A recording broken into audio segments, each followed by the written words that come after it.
This is from our Ukrainian war viewer, Markich. What civilians don't understand about war. Let's take a look.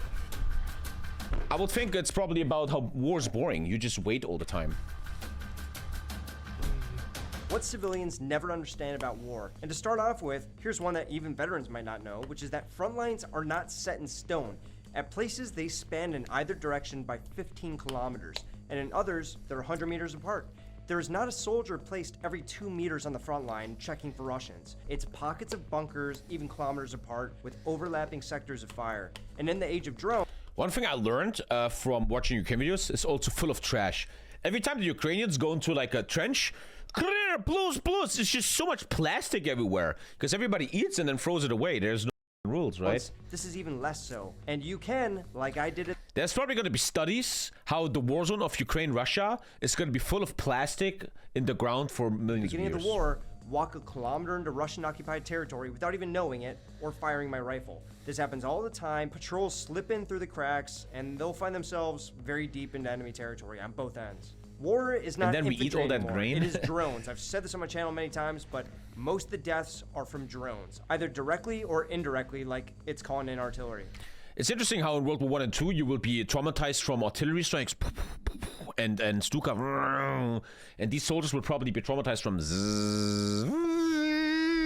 That's something I've noticed on my channel a lot recently, which is that people really want to see the infantry GoPro fuck you up. But you're going to be hard-pressed to find any nowadays. I mean, you're going to find it from Azov, you're going to find it from some other professional groups, but the reason is that drones are locking it down like crazy. Real stuff. It's not like the beginning of the war in Ukraine, 2022, 2023, where you can push up 50 meters away daily. That's something that happens only with a lot of preparation beforehand, taking out drone teams, a lot of reconnaissance, a lot of planning, route planning, because there's so much mines, and then eventually they can get in. And here's one that still people don't seem to understand, which is that combat, actually firing a rifle, is like 1% of the job. Most of the job as an infantryman is not going to be shooting somebody in the face. It's going to be pulling logistics out of the truck and moving into the base. It's going to be building and working on your bunker. It's going to be training and waking up early and drilling. That is most of it. And in combat, it's mostly patrolling. It's mostly sitting down and being bored as artillery hits you. And when artillery... There's a great movie on this. You guys probably know with Jake Gyllenhaal called Jarhead. If you guys haven't seen that movie, man, Jarhead. How there's a Marine preparing for the Iraq War, and the whole movie is just him being bored, doing nothing. Hits you. It's almost always luck to survive. If you survive, you are a lucky person that day. When you hear that somebody went on a mission, just know that they didn't come back for anything short of a miracle. The amount of close calls is ridiculous. Yeah. And it'll... And it's probably... Yeah. Leave somebody... I mean, I can't imagine what war's like. Dying is probably just a random occurrence that you can't... I feel like you can probably influence it. Like, knowing how to take cover, not taking dumb risks, not smoking so they can see the thing. There's probably some things where you can lower the chance of dying. Getting shivers when they think about it for the rest of their life, including myself. Air superiority is still super important. Just like some may remember the Gulf War or anything doing with Iraq, having air superiority is the #1 thing still. Russia has a much larger air force than Ukraine, but Ukraine's air defense systems still get the job done to keep them away from performing JDAM strikes right on infantry positions. So Ukraine might not be the best way to explain this, but look at what the US did to Iran, where they bombed all the missile silos, and they went hundreds of kilometers deep into enemy territory to conduct strikes. Plus, drones, they're in the air. They are a part of air superiority, once again proving the point. It is something many have heard, and it's only getting more so as war continues. There's always going to be a need for a rifleman. Unmanned ground vehicles and aerial drones are still coming out of the gate, and there's lots they will provide, but there's always going to be a need for a man to go into a tunnel or room and put a bolt. You think when the first guy ever made a drone because he wanted to make a nice shot of his house, he will know what the fuck is going to happen to drone tech? That'll never go away. Robot dogs or armed drones, they're a part of it, but they'll never have the ingenuity or the slipperiness as a human who's able to use his head and overcome even thermal imaging with an umbrella. Not everyone takes a video of what they're doing. The heroes that I look up to never took a video, or rarely do. It's not that it's wrong or right, but just take their word when they tell you a story. That is, if they aren't the type to embellish. Speaking of that point, yes, many veterans lie, but sometimes it's true lies. I would never do that, especially having a YouTube. My accountability is right in front of you, and the countless people who've witnessed what I talk about publicly. But there are people who should have shut their mouth long ago, but keep going on with their lies. Just remember, not everyone is a Navy SEAL or a sniper, so be careful and ask for credentials if it's important. There's no music in war. There's no glory. It's just panic. There's no main character or a protagonist. It's people with a job doing that job. Some are better than others, but that's about it. Going on with that, even for infantrymen, most of the time it's just a normal job. You wake up, you do some training or load up logistics, you work on a base.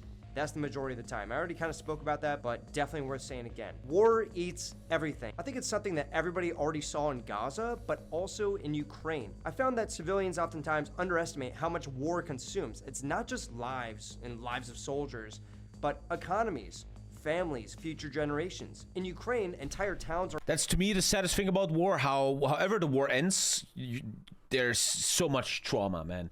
These men come home, they can't show love to their wives anymore, they can't show love to their kids get fucked up, people hang themselves, people become alcoholics. We see it in Germany, I saw it in my family after World War II. You have a war that is this long, but the trauma is going to be this long. For a race. Infrastructure is destroyed. You fuck so many people up. It is not just fighting soldiers. For fucking what, right? For fucking what? Apart. Another one I've heard is riflemen, infantry are stupid. It's absolutely false. There's so much going on in an infantryman's head when he's on the front line, much more than the danger in shooting a rifle. You have to understand ballistics, you have to understand patrolling techniques, you have to understand communication, how to follow a leader, you have to understand dispersion, you have to look around you and do all this live. They're brothers, husbands, and fathers, not just some low-income, uneducated people, but rich and affluential. In the units that I've been in alone, I've served or been alongside men who were orphans.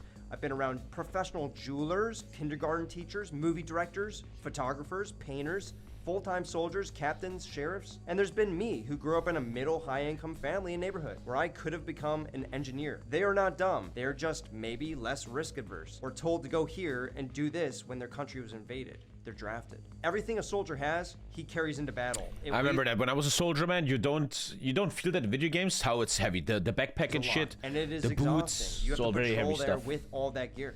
So when you watch this combat footage, it's not like Hollywood where they have unlimited ammunition and they aren't burdened by 15 kilometers carrying 80 kilos of gear. The reality is they are human and it is their job. It's real life and there's no actors. Hand-to-hand combat isn't that huge of a deal. Yes, it is a good idea to have a background of it, grappling at least. And it could come down to that. But even in probably very, very rare that you want someone in a very fist close fight. situations, a Very, meter very, away, very rare. I've heard from my friends and I've seen online, you'll probably be engaging with a rifle, not slitting his neck with a knife. Deaths are not usually quick. It is minutes or hours or days of being targeted. And then you get hit.